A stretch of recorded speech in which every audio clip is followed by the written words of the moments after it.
Hello and welcome to your weekly podcast from Freestyle Media. Freestyle Media has partnered with the Magic 5, which makes custom fit goggles for swimmers all shapes and sizes. All you do is purchase a pair of their goggles, download their app and take a scan of your face, and they engineer a pair of goggles to fit you. You can get 15% off a pair by using a discount code from Freestyle Media. Just look for the affiliate link in the description to this episode or on our social channels. So thanks again for tuning in and supporting the podcast, and I'm happy to be joined this week by the man who was recently crowned the male champion of the British Masters Decathlon for 2022. It's quite the achievement, so Mike Hodgson, welcome to the podcast. Thanks very much, I'm glad to be here. So first of all, for those who don't really know a lot about the Masters Decathlon, just sort of tell us what's involved in it. You basically have to swim 10 events, and there's 6 categories, one for each stroke, an individual medley, and a distance freestyle. You have to have a minimum of 1 in each category and a maximum of 2. And what they do is there's a formula which age adjusts your time, compares it to various world records. It gives you a number of points for each event, and then you add all those up, and the person with the most from the 10 events is top of the leaderboard. Yeah, and you got sort of over 7,000 points, was it, in the end? Yeah, just over 7,000. I can't remember exactly. Yeah. 7.2, something like that, maybe. Yeah, no, that's absolutely amazing. So you have to do 10 swims across the year. Which swims did you do? I did more than 10 swims, but it's only the top 10 that count. I think the ones that counted were probably two on the breaststroke, 2 on the freestyle, 2 on the butterfly, 2 on the IM, and then 1 on the distance freestyle. Distance freestyle tends to be my weaker one of the categories, but probably 1 on the backstroke, I think, as well. That makes it the 10. Yeah, no, that sounds good. So say, for example, you swim a 400 freestyle and that sort of counts towards the decathlon. Could you actually swim that various times throughout the year, and then what they do is they take your fastest time? That's correct, yeah. So whatever is your best time, either in a long course pool or short course pool, then whatever your maximum points are, that's the one they take. Yeah, no, that's brilliant. And I read on the Swim England website that you actually set all of your times that counted in the end at national events. That's correct? Yeah, that's correct. I went up to the Scottish Short Course Nationals, which was in April, up in Glasgow, and then I had the short course in October at Sheffield, and had the long course British Champs at Aberdeen, were the main races. Yeah. Yeah, no, that's brilliant. We were chatting just before we came on air, and you were talking about what you've got coming up this year, and it sounds like you really like to prime for the big events. Is that always your main focus? Yeah, I look at what the main focus event for the year is, and then work back from there, and then pick which events I'm going to swim. So last year the main focus meet was Aberdeen for the British Long Course Champs. So just working back from there. Did a few meets prior to that, the Glasgow meet, the Welsh Masters meets, that type of thing. And then this year, my focus meet is for Japan for the Worlds. So just coming back from there, I'm going out to Finland for the European Masters Games at the start of July. We always have the Surrey Masters Champs at the end of June, which I do, and then the first meet of the year really for me is going to be Long Course Nationals. So. No, that's brilliant. Did you make it out to Rome last year for the Europeans? No, I went to Guangzhou. It was the last one I did for the big champs, but sometimes I find the European ones clash with family holidays and things like that, so a bit more tricky. But I'm okay this year for Japan, so that's good. Yeah, no, that's perfect. And you mentioned the Surrey Champs as well. You swim for Woking, so that's right. What sort of club is Woking? Is it a big club? Is it a big Masters section? Well, we only set up about 2 years ago at Woking in Masters. There was 12 of us that left. We were at Guildford, and we had a few issues there, shall we say, and then left and set up at Woking. And so we've been going 2 years. It's now started as 12 people. It's now, I think it's probably over 30 on the books that swim. We have 6 sessions a week, mainly in the mornings. and it's a really friendly club. They've been really welcoming and integrating us into the club. So it's been really good to swim there. No, that's brilliant. And do you guys have a coach? Because I know quite a lot of masters clubs operate without a coach. We do, yeah. We have about 2 or 3 people that coaches us throughout the week. But yeah, Seb is our main coach, and he's been doing a good job with us. Oh, brilliant. So you swim mostly in the mornings. Are they kind of hour sessions or 2 hours, hour and a half?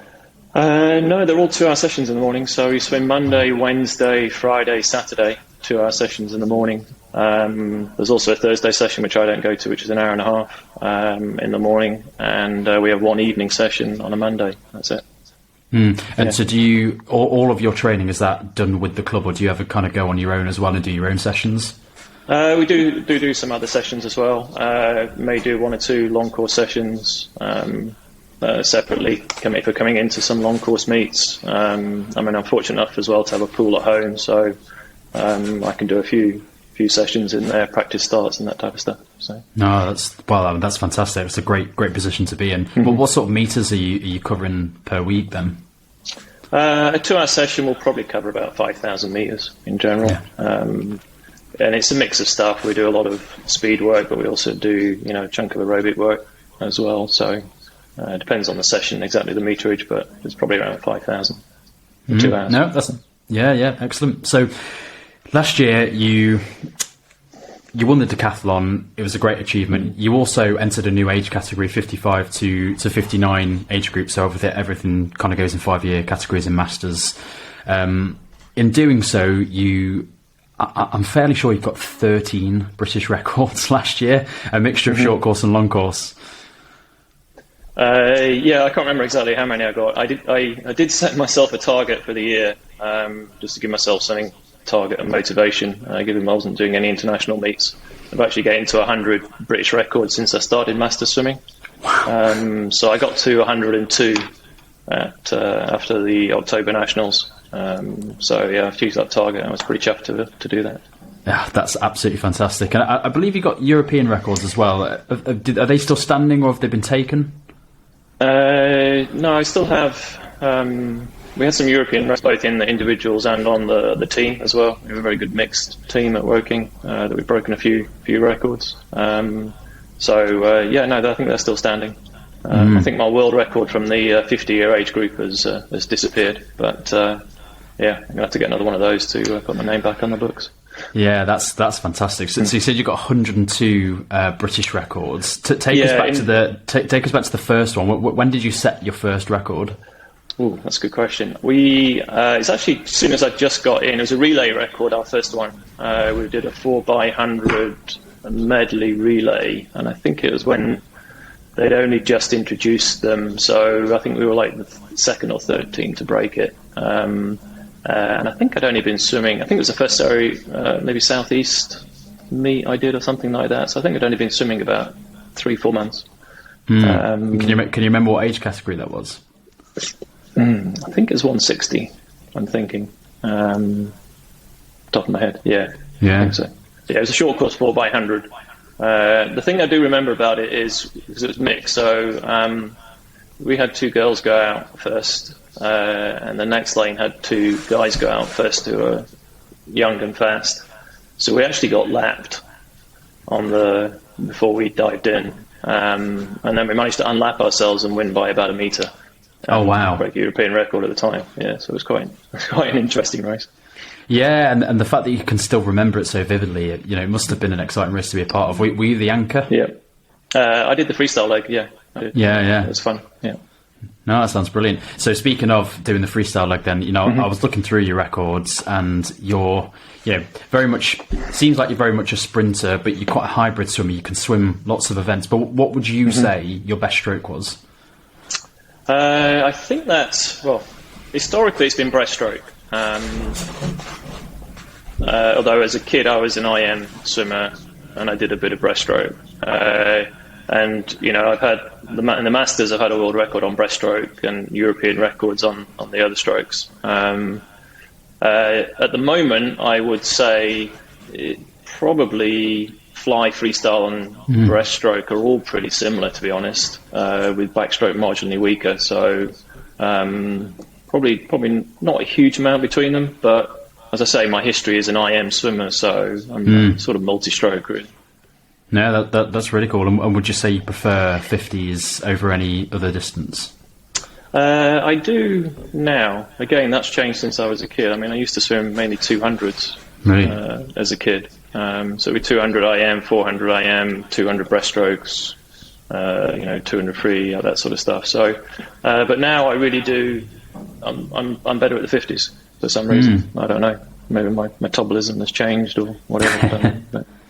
No, well, it sounds like you're the Caleb Dressel of the Masters world at the moment, which is really cool. I think I'm quite that fast, but yeah. No, that's brilliant. So just quickly then, take us right back to being a kid. So you obviously swam a lot as a kid, and then you've had a little bit of time out, and then you've come back to Master Swimming, and you've managed to get records relatively soon after joining. So you must have had some real miles in the bank from being a kid. Yeah, I swam a lot as a kid. I was swam up at Wigan. Keith Bewley was the coach, who was an Olympic coach for the GB team up there, and we had a number of people actually who had major games medals in the club. So yeah, swam up there as a kid at Wigan. I made the SO youth team, and then swam a few. Went to like Junior Europeans and those types of meets, and then swam a few bilateral type meets for the senior team. Then went off to university and got a bad injury in my shoulder, so ended up just basically stopping the heavy training and just let that recover. Didn't do much after that. Took up water polo. I actually played water polo National League for about 10 years, just to sort of use the swimming a bit, but do some sort of exercise. And then did very little. I've just spent a lot of time working for quite a few years until my kids wanted to start swimming. And then I was sat on poolside watching them, and I thought, actually, I might as well get in. It's pointless just sitting here for 2 hours watching them swim. I might as well jump in. And that's what I did, back in about 2010, 11, I think it was. Must have been, around then. No, that's brilliant. So are you faster than your kids? Yes, yeah. Brilliant. I managed to keep in front of them, but, they're both girls, so... I had a slight advantage on the male versus female side of it, which kept me just in front. But I've had a few races where we've had mixed masters races and stuff where I've raced them, and it's been quite good fun. But that's really just cool. About keeping ahead. Yeah. Yeah. So what kind of age are they at? Are they in the master space now themselves? Yeah. So they're 25 and 25 in January, and then 24 in. 23 in August, sorry. Yeah. So they're just coming into. They've done some of the senior stuff. Yeah. So the youngest one came up to nationals in October nationals up in Sheffield, and did a few races. So hopefully they'll keep going.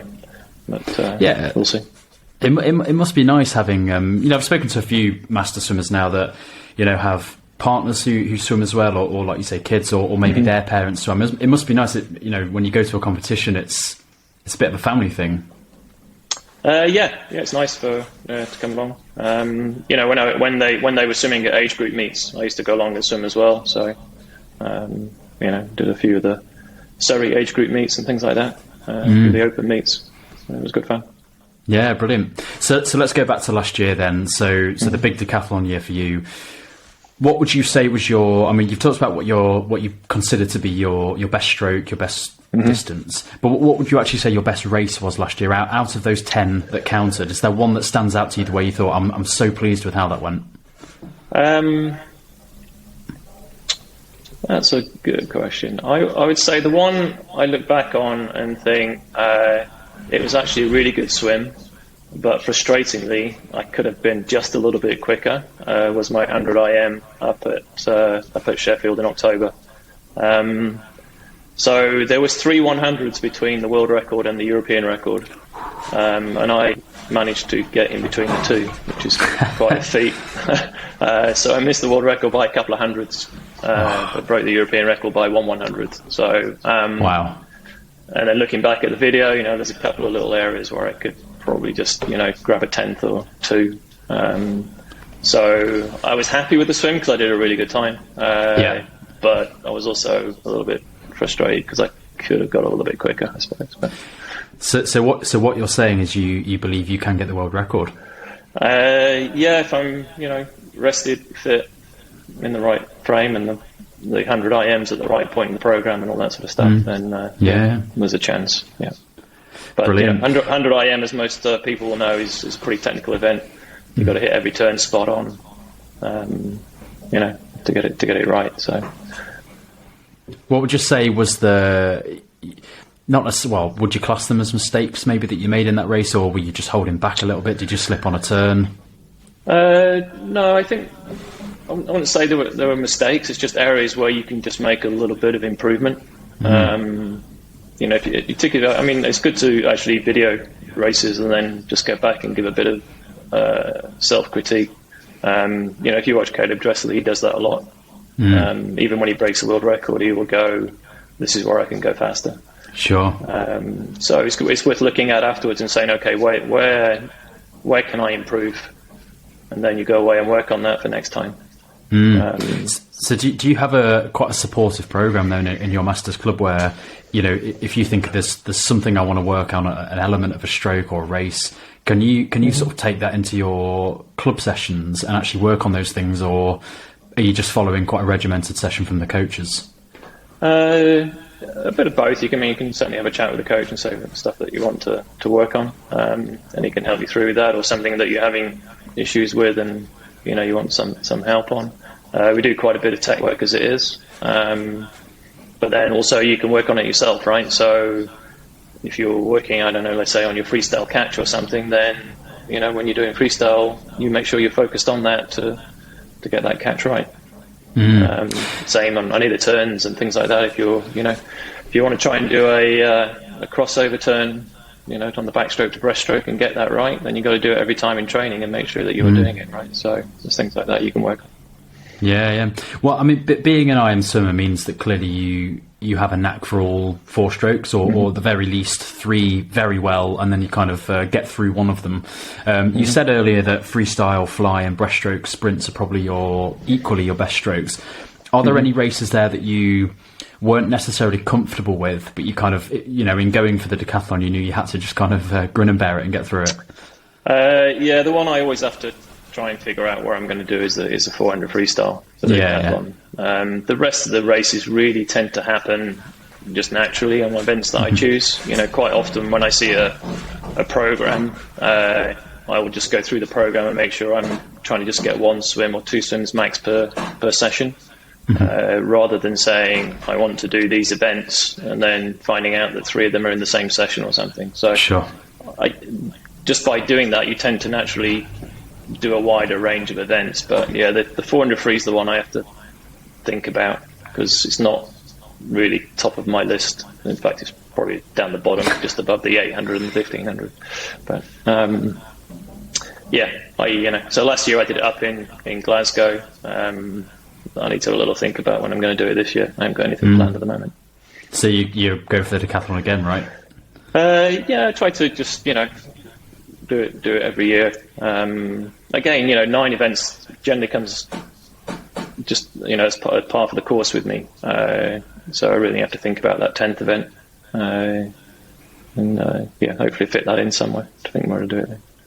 Yeah, no, that's brilliant. So talking about your training then, you swim for a club and you have access to a pool yourself if you want to train alone. What type of sessions do you love? I mean, I'm sure you're doing a range of sessions, sprint, distance, technical, aerobic, anaerobic, all that kind of stuff. But what's your ideal session? I think the ideal stuff is a long warm-up with lots of skills, drills, kick, that type of stuff. Get fully warmed up. So that probably 2.5K of long warm-up, with a few bursts and sprints and stuff in there, and then a sprint-based set, 50s. I quite like. When it gets into the long end aerobic, the stuff that you train for 400s, it's not necessarily my favourite. We'll put up with it, but that's not necessarily my favourite. But, no, sprint stuff is good. If you do 100 race pace work, tend to like that quite a lot.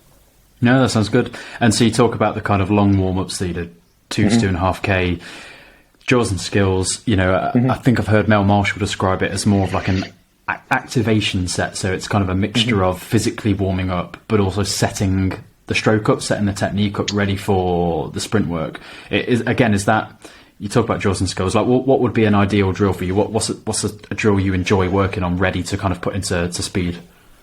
So on freestyle, this morning we were doing like the people call it various things, but you do 12 kicks and then into 3 pulls.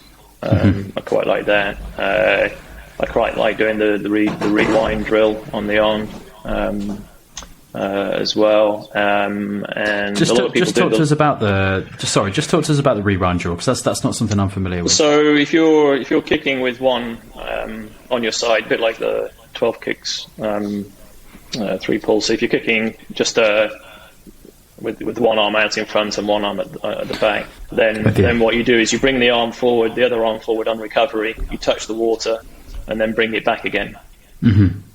So you're rewinding the over arm pull backwards as opposed to just going forwards. So you don't pull under the water, and then you do that a couple of times, and then switch onto the other arm. So it helps keep your body position. It's like an extension of the 12 kick 3 pull type thing. Do that, and then there's a lot of people do like long dog. I quite like doing long dog with one arm regular and then one arm dog. So your right arm's kind of recovering under the water, but your left arm's doing a normal stroke. And so you can just focus a little bit more on one arm. So I do that quite a bit as well for freestyle. Butterfly, single arm stuff, trying to keep rhythm, and then you can do you start off on that or with some skull, and then move into left arm, right arm, full stroke, and then move into left arm, full stroke, right arm, full stroke. So you're just building it up into doing a proper 50, just trying to get the rhythm right. Yeah. No, that sounds really good. And so again, it's just kind of, I'm just trying to define here your perfect session. So we talk about 2.5K setup.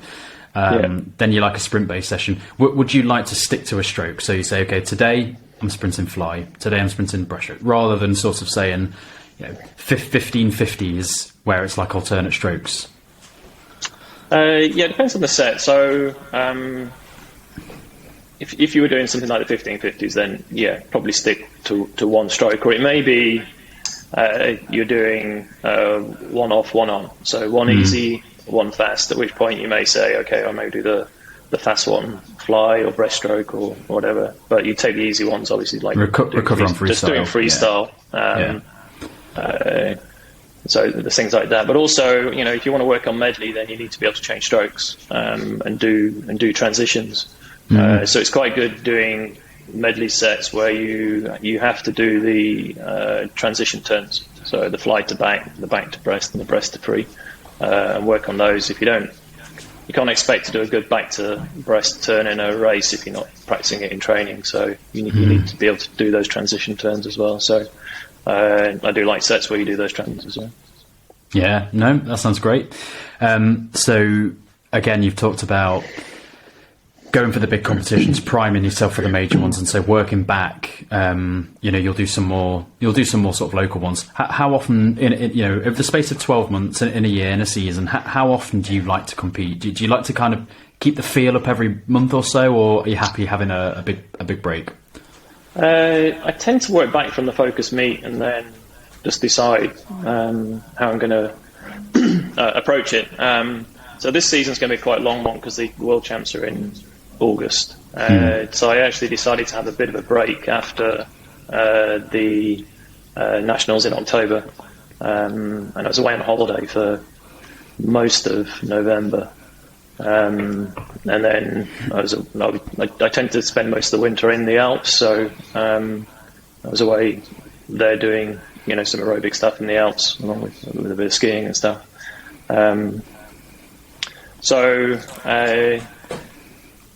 So then there's no competition. I was back for a weekend in November to do the inter-counties, but apart from that, I hadn't done any competition right through until the end of March. I decided I needed to do something just to shake the cobwebs off. So I did the Southeast Relays meet, which was held for the first time this year at the K2, and it actually was a really good meet. So I went and did a couple of relay races, make sure I can still fit in the swim kit, etc. Remember how to put my hat on, all that sort of stuff. So yeah, that was good. Just shake cobwebs out, and then really I'm into a block of training and just focused on the meets in the summer. So my first individual race of this year will be at Nationals in June. No, that's excellent. And again, we were talking before we recorded. It's a shame I didn't know you were at the Southeast Readers, because I was there as well. And again, I thought it was a brilliant event, and something that I quite enjoyed about it actually, because it was my first race since November as well. I sort of felt like it was pressure off, which sounds mad, because when you're in a relay team, you want to do well for your teammates, right? But there's less focus on your time. So yeah, you get your splits, but again, I just don't take them as seriously. So I found it quite a nice event, because I felt much more relaxed, and it was a nice way for me to get back into the spirit of racing, get off the blocks, as you say, to put your hat on. And I'm racing this weekend coming, so it's kind of like 3 weeks apart. So that was almost like a nice little warm up for me. I don't know how you sort of saw it in that same sort of way. That's exactly why I went, was just to shake the cobwebs off and just have a bit of a race. And I certainly felt rusty on the first one. I did the 4x100 freestyle. And that time was pretty average for me. Definitely felt a bit rusty. But then did a pretty good time in the 4x50 free afterwards. So I was a bit more back in the zone. So definitely worth doing. And, that's part of the process. I wasn't expecting to break any records, do anything spectacular. It was really just a meet to get back into it, and that was the purpose of the meet, and make sure I can still race and get that buzz back, getting ready for the summer. No, that sounds great. And again, you said earlier about you would often pick your races based on the schedule. So, you try not to do too many swims in sort of one session. If you could sort of write out your own schedule, say you're going to do 3 races in a day somewhere, and you can write your own schedule out, what would be the 3 races that you would want to do, and therefore you would have a session in the morning, a swim in the morning, swim in the afternoon, swim in the evening? I think it would be... I quite like the relays, to be honest. Relays is good for me, and we have a very strong mixed team, so it would definitely be, and the 4x50 mixed 200 team we have is pretty good, and we have the world record on that as well. So that would definitely be in there, because we still have a good team, and that would be one of the ones I'd want to do. I think, and the other 2 I would put in would either be 250s or a 50 and 100.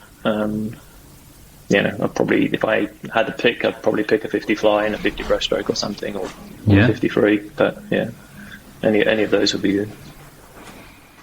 Yeah, well, you're talking my language, because I'm definitely a sprinter as well. So for me, I'd love to do 350s. No, that sounds really good. So you'd mentioned your shoulder injury from many years ago I think when you were at uni, right? Yeah. What about your time as a master swimmer? You do a lot of hours in the pool. You put a lot of meters in every week. Have you had to overcome any difficulty with things like injuries? Is there anything you've had to manage along the way? There is, yeah. So a few things, few niggles. Just before Guangzhou, I pulled a muscle in my back, so that needed a bit of work. And then what I've done since then is actually go and see a back specialist about once every maybe 6 weeks, and just check everything's okay. More maintenance, preventative rather than anything else, just so that thing doesn't happen again. And they just tend to put your hips back in line and crack various things and stuff like that. So I do that, but that's more preventative. In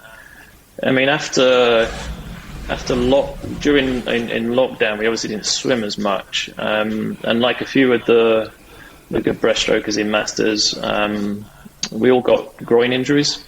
when we went back to the pool and started racing. So I think Helen Gorman, Chris, David Bryan, myself, those I know for sure all had a few injuries around that, and I think that's basically just because we hadn't been swimming enough, and then you're putting full load back through. So that was basically learning how to manage that so that doesn't happen again. And invested in a Theragun, which seems to be working quite good for that. So that had to manage, but otherwise, no, nothing. I haven't had any reoccurrence of my shoulder injury. That's all fine, and nothing major, but just a few niggles that you have to keep on top of. I would say, rather than anything else.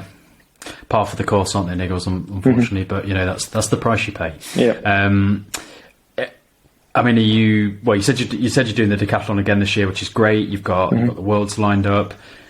So it sounds like you've still got a world record, maybe, or as part of a relay team. Have you got any in sight that you really want? Sorry, any world records? Have you got any in sight that you really want?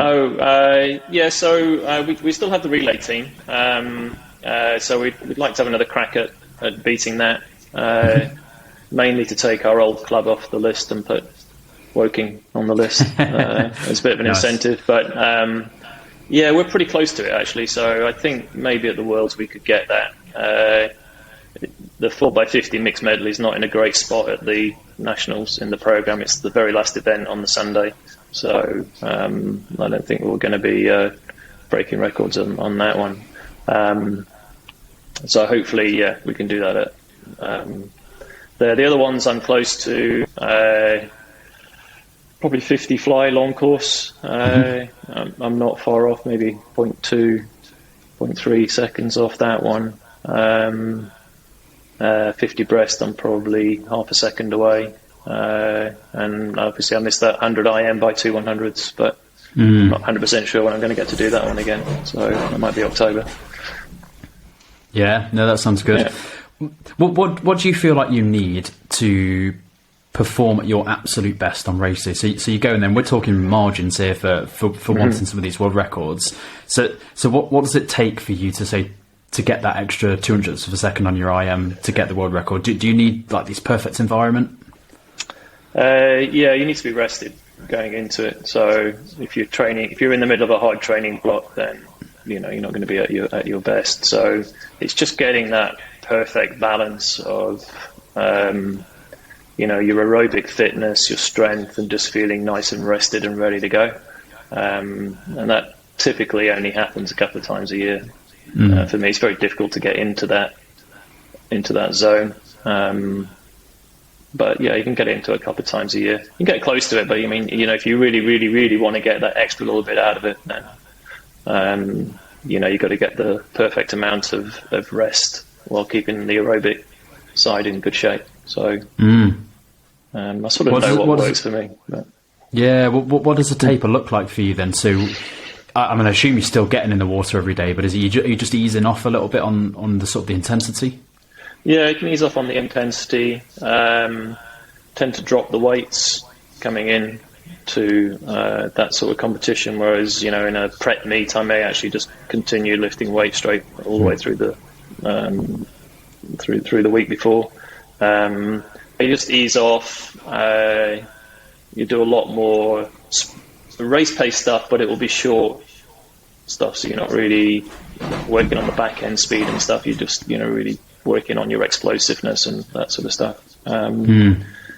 But you don't. It depends how much you're training. If you're only training 3-4 hours a week, you really don't need a taper. But if you're training maybe 10 plus, then the taper's worthwhile. And if you're lifting weights and all that sort of stuff as well, you definitely should be starting to ease off on that. Yeah. So you're in the weights room as well, are you? I haven't done much over the winter because I'm basically out in the Alps, and you get enough doing squats and skiing, I think. But but since I've come back end of March, I've been building up the weight. So April, May will be quite a big weights month for me. And and then I'll ease off a little bit, probably just for June, just around the comps a little bit. And then I'll figure out exactly how to do it between July and coming into the World. But yeah, it'll be a mix of stuff. Yeah, no, that sounds good. Just one more point I want to cover in the master space anyway. Looking through the British records, you look through the sheet now, and it's full of your name and Mark Reynolds' name. So I'm not sure, is Mark still in the same age category, or are they he's just moved up for a while? Yeah. He's just moved up, right? He's just moved up, yeah. So have you got your eye? I think we share 1 year. So last year we were in the same category, but he's in the 60 plus now. Yeah. Right. Yeah. So looking at his records. So for example, short course, you've got the 50 freestyle. He has the 100 and 200. So have you got your eyes on some of his records? 100 free. I should probably have a go at. 200 IM. I think he has as well, which I probably should have a go at. He did quite a quick time on that one. So it's probably those two. I think the 200 and 400s and all that sort of stuff. Leave to him or someone else, really. Is he somebody that you know? Do you know him well, or? We're actually sharing accommodation now in Japan. So we're brilliant. That together. Yeah. So no there's problem. there's a nice collective spirit in master swimming, isn't there? Here you are going head to head with him. You want his records, he wants yours, but actually you're just mates, and it's a really nice freedom. So looking at the kind of do you follow kind of the elite swimmers? Do you enjoy watching the elite swimmers race on telly? Yeah, I do. Yeah, and it's always good to watch them. You can pick up some stuff that they do that you can then go and try, and if it works, then great. If it doesn't, then have a look for something else. So. Yeah. Do you have a swimmer, past or present, that is a real inspiration to you that you really enjoy watching? I love watching Duncan Scott swim now. Yeah. Of the current crowd, and I've been watching him swim because I've seen him when I've been up in nationals, with my kids a long time ago, and noticed then he had a good talent. But I love the way that he can swim, 53 free right through to a 400 IM. And he's just good on all strokes and stuff. So I think he's I said a number of years ago he was definitely one to watch, but I think a lot of people would agree now he's a good one to watch. I also like watching Tom as well, Tom Dean. I've raced against him a few times in the southeast when he was a young kid. So